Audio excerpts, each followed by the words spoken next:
Hello everyone, Rubik and Andre here again. Today we actually picked a very fun topic. Since its creations in 1970s, MRI has been one of the most important diagnostic tools in a medical field. But based on its appearance and the sounds it makes and the way it works, there's a lot of misconceptions and a lot of myths.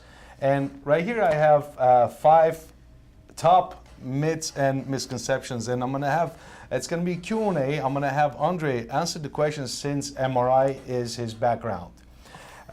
So we're going to do the top 5 most myths and misconceptions about MRIs. Absolutely. Sounds Ready good. for this? I'm ready. All right, let's go. Question number 5. It's not a question, it's basically the myth. You can get radiation from having an MRI. That is not true.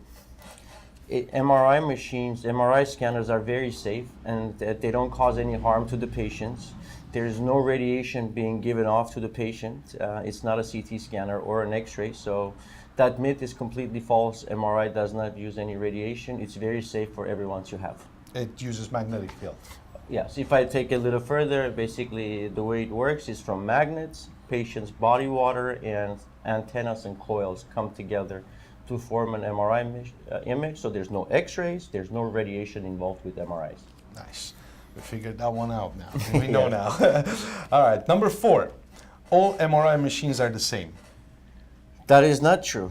You hear a lot, MRI is an MRI, just get it done. And I'll start with this. Number 1, MRI is measured through its magnetic strength. So we're used to the 1.5 Tesla magnet on our everyday lives that we use, but there's also a 3.0 strength magnet, even a 7.0 magnet that are being used for a majority for research studies and so on.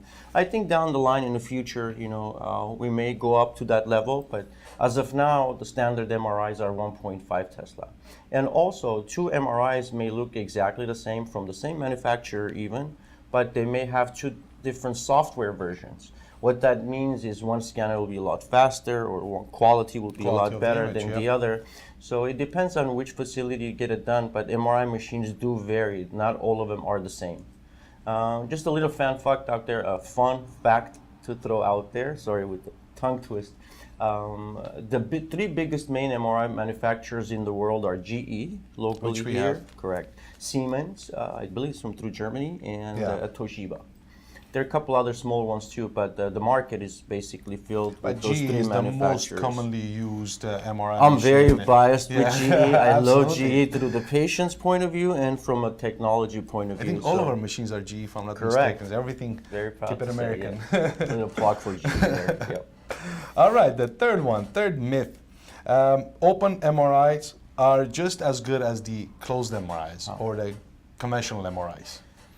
No, that's not true. Let me start by this. What's the biggest challenge standard MRIs face? Claustrophobia, right? Patients having a hard time through narrow spaces. So thankfully, open MRIs were created just for that reason, to patients be able to tolerate the exam and also to serve the obese population. But what happens, MRI, we just discussed that images are created through a magnet. The magnet is strongest when the loop is consistent. There's no cuts in there's no cut or opening in the, but the open MRI, just the name itself, there's a cut in the loop of the MRI. Hence, the magnetic strength is not as strong. It means 2 things. The scan will take a lot longer and your image quality will be a lot less. So if there is a choice, if there's a way, absolutely standard is the way to go. Yep, definitely. All right, so number 2. MRIs are only good for body injuries or traumas. I see why that's discussed a lot. When you hear an MRI, you hear what? First an athlete getting injured and having a knee MRI, or somebody we know, or car accidents, requiring a spine MRI, patient, somebody working, hurting themselves. It's not always associated with trauma. No, that's not true. Not to go into a lot of detail, MRI is just as great for liver disease to Alzheimer's. And that's how. And the vascular studies, the run-ups absolutely, that we do, that has nothing to do with the injury. You're absolutely right. It's a very comprehensive, I guess. Yep, that's it. All right, and the last one, the last but not least, we hear this a lot. from our patients. I think I know which one that is already. Definitely. Yeah. You're cheating. Don't look at my list. I cannot have an MRI because I have a joint implant. Yeah, and I don't know how much I want to pull my hair out every time, even in my house, see aunts and uncles and, the elderly discussing. There's a misconception that if you have some kind of a joint implant, you will not be able to have an MRI. The reason they think that is since MRI does use magnets, and they believe that joint replacement itself is metal and create some disaster, yank it out of their bodies, and so. But thankfully, the medical field is a lot smarter, and we are, living into the heights of medical technology. Yeah. All the devices that are made are MRI compatible in a way that those metals are not. They're not metal. It's not iron, magnetic. It's titanium. It's mostly titanium. Correct. So there's no pooling or anything going on. The only issue may be, let's say, if you have a left hip implant and the doctor orders a left hip, exactly. Even then we do the study because you can get some information out of it. But it may be a hurdle as to how limited of the test quality is. of it. Correct. Exactly. But there's not a safety of issue. Everyone that has an implant, most everybody, they can have MRIs. The only two brain aneurysm and clips and the pacemakers. Correct. Right? Since we're discussing that part, it's great that you brought that up. The people that should be concerned with MRI is patients that have pacemakers, aneurysm clips, or any kind of electronic device that's maybe in your body. It could be a pain stimulator or some kind of a defibrillator. Correct. Even with those, we do a screening process, and there's conditions that if they meet, we'll be able to have an MRI. So nowadays.